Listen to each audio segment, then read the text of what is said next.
قرآن کا عربی زبان اتنی وسعت والی ہے کہ جب تک ٹھیک ٹھاک آدمی عربی پر دسترس نہ رکھتا ہو اس کو عربی سمجھنا بھی اس کے لیے مشکل ہے۔ ہوا یہ کچھ لوگوں نے قرآن پڑھنے میں غلطیاں کھائی ہیں اور کچھ لوگوں نے قرآن سمجھنے میں اور اس کے ترجمہ و تفاسیر لکھنے میں بہت بڑی ٹھوکر کھائی۔ اور یہ بات ذہن کے اندر رکھیں کہ قرآن غلط پڑھا جائے تو بھی جرم ہے اور قرآن کا غلط معنی کیا جائے، غلط تفسیر کی جائے تو یہ بھی جرم ہے۔ لیکن یہ بات ذہن کے اندر رکھیں کہ قرآن کے الفاظ کے اندر غلطی کرنا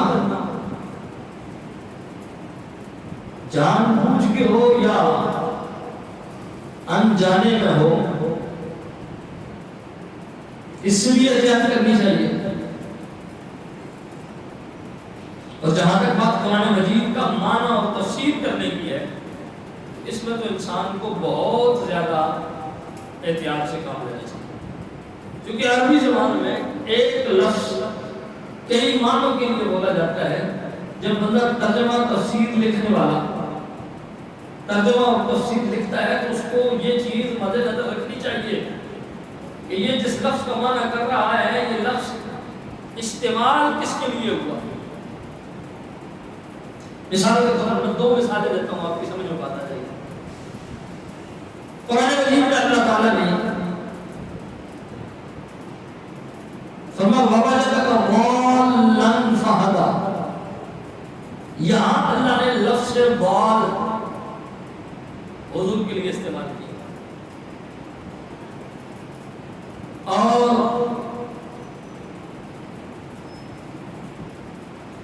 کئی اور مقامات پر ان لوگوں کے لیے جو دین سے بھٹکے ہوئے تھے ان کے حوالے سے فرمایا کہ تمہارے پاس قرآن آیا، رسول آئے، آیتیں پڑھ کر تمہیں سناتے ہیں، تمہارا تزکیہ نفس کرتے ہیں، کیوں؟ وَإِن كَانُوا مِن قَبْلُ لَفِي ضَلَالٍ مُبِينٍ، یہاں ان لوگوں کے لیے لفظ دلال استعمال کیا گیا۔ یہ دال سے نہیں ضاد سے، جس کو اردو میں ضاد پڑھتے ہیں۔ اب جب یہی ضلال کا لفظ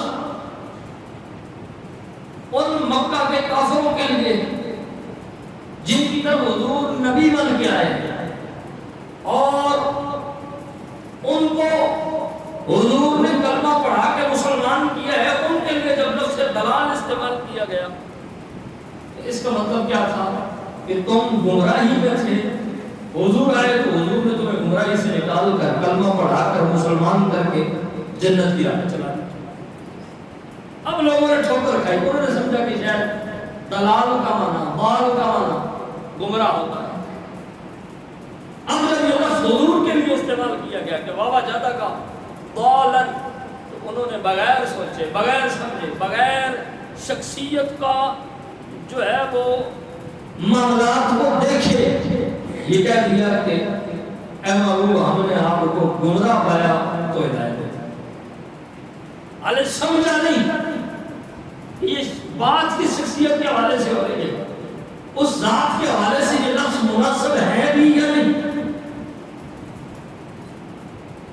تو جو محتاط مفسرین تھے انہوں نے جب قلم اٹھایا تو جب ان کافروں یا ان لوگوں کے حوالے سے جو کفر سے کلمہ پڑھ کے حضور کے غلام بننے سے مسلمان ہوئے تھے، پہلے وہ گمراہی میں تھے، تو ان کے لیے جب ضلال کا لفظ استعمال ہوا تو معنی کیا گمراہی کا، اور جب حضور کے لیے لفظ ضال استعمال ہوا تو پھر معنی گمراہی کا نہیں کیا بلکہ یہ کیا کہ ہم نے آپ کو اپنی محبت میں گم پایا تو رستہ عطا فرما۔ اب گم اور گمراہ ہونے میں بڑی زمین آسمان کا فرق۔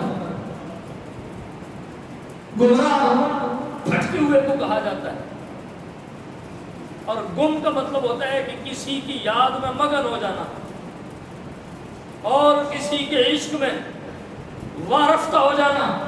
اور محبوب گمراہ اور ہوتے ہیں، تجھے آدم سے پہلے نبی بنا دیا ہے، گمراہ ہونے کا تو سوال ہی نہیں پیدا ہوتا۔ ہاں یہ بات ضرور ہے کہ تجھے اپنی محبت میں گم پایا ہے، تو پھر ہم نے تمہیں جگہ جگہ۔ تو آپ دیکھ رہے ہیں لفظ دونوں ایک ہی، لیکن معنی بدل گیا۔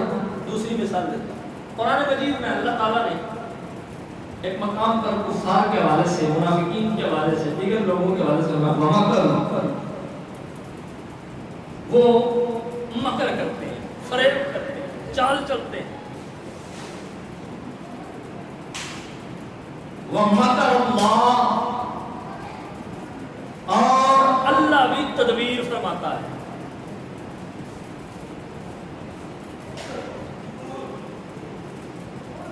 وہ مکر کرتے ہیں۔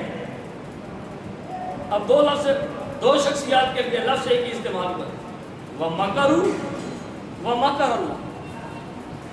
ایک لفظ مکر ان مومنوں کے لیے، کفار کے لیے استعمال ہوا ہے، منافقین کے لیے استعمال ہوا جو اسلام کے خلاف سازی کرتے ہیں، اور ایک لفظ مکر اللہ نے اپنے لیے استعمال کیا۔ اب دونوں نے جب معنی کیا گیا تو دونوں کے معنی کو لوگوں نے ایک ہی حساب سے لکھ دیا، وَمَكَرُوا وَمَكَرَ اللَّهُ۔ ادھر وہ چال چلتے ہیں، ادھر اللہ چال چلتا ہے۔ کسی نے کہا جی ادھر وہ مکر کرتے ہیں، ادھر اللہ مکر کرتا ہے۔ کسی نے کہا ادھر وہ سازش کرتے ہیں، ادھر وہ سازش کرتا ہے۔ تو جب بریلی کی شہنشاہ نے قدم اٹھایا، اس نے کہا نہیں، کافروں کے لیے بھی سازش کا لفظ، اللہ کے لیے بھی سازش کا لفظ، کافروں کے لیے بھی مکر کا لفظ، اللہ کے لیے بھی مکر کا لفظ، کافر کے لیے بھی چال کا لفظ، اللہ کے لیے بھی چال کا لفظ۔ تو کہا کہ تو بتا حمد رضا تو کیا کہتا ہے؟ فرمایا ہم جب کافروں کے لیے معنی کریں گے تو مطلب یہ ہوگا کہ وہ مکر کرتے ہیں، فریب کرتے ہیں، چال چلتے ہیں، سازشیں کرتے ہیں۔ اور جب اللہ کے لیے معنی کیا جائے گا تو معنی یہ ہوگا کہ وہ کافر مکر کرتے ہیں، اللہ تدبیر فرماتا ہے۔ تو مکر کرنا اور ہے، تدبیر فرمانا اور ہے۔ یا پھر اگر کسی نے محتاط محدث نے یا مفسر نے ترجمہ کیا تو پھر اس انداز سے بھی کر دیا کہ وہ چال چلتے ہیں، مکر کرتے ہیں، وَمَكَرَ اللَّهُ، اور اللہ ان کی چالوں کو ناکام بناتا ہے، اللہ ان کے مکر کو ناکام کر دیتا ہے۔ تو مطلب کیا کہ اب لفظ ایک ہی تھا، لوگوں نے معنی بھی ایک ہی کر دیا، لیکن شخصیات کو دیکھتے ہوئے معنی الگ ہونے چاہیے، ہر ایک کی ذات کا اعتبار کرنا چاہیے۔ بہت ساری مثالیں دی جا سکتی ہیں، لیکن